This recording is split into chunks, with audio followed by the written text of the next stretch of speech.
জি কি শিখলেন?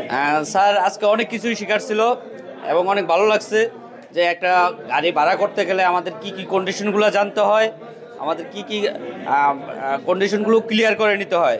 ঠিক আছে, এগুলো নিয়ে ডিটেলস আলোচনা হয়েছে, খুব ভালো লাগলো। ভবিষ্যতে কি করবেন?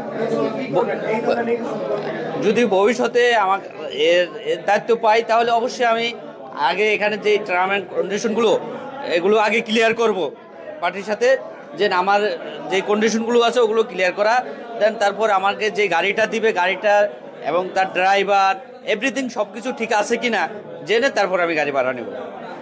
আর কেউ?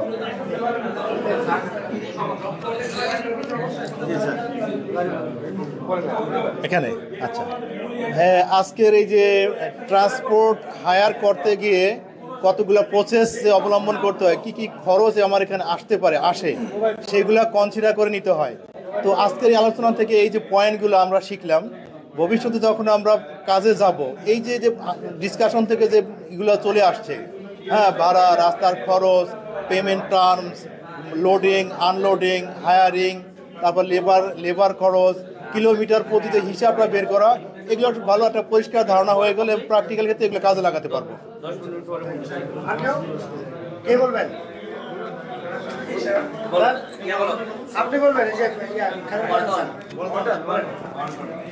আসসালামু আলাইকুম স্যার, এটা হচ্ছে যে আমরা যা শিখলাম অন্য যেই কোম্পানিগুলি আছে, মানে হচ্ছে যারা সাপ্লাই চেইন উপর কোচিং বা হচ্ছে আপনার কোর্স করায়, ওরা আমাদের বেশিরভাগই হচ্ছে অনলাইনে হচ্ছে করায়। তারা হচ্ছে আপনার ওই নেগোসিয়েশন, তারপরে প্র্যাকটিক্যাল যেসব আমার এখানে পরে যে এক্সপিরিয়েন্সগুলি হইলো ওইগুলি আমার মনে হয় না ওরা হচ্ছে ওইটা মিট আপ করতে পারে।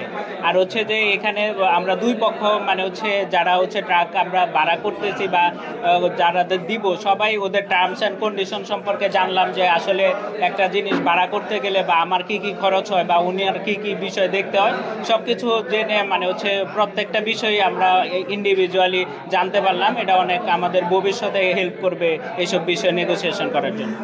Thank you.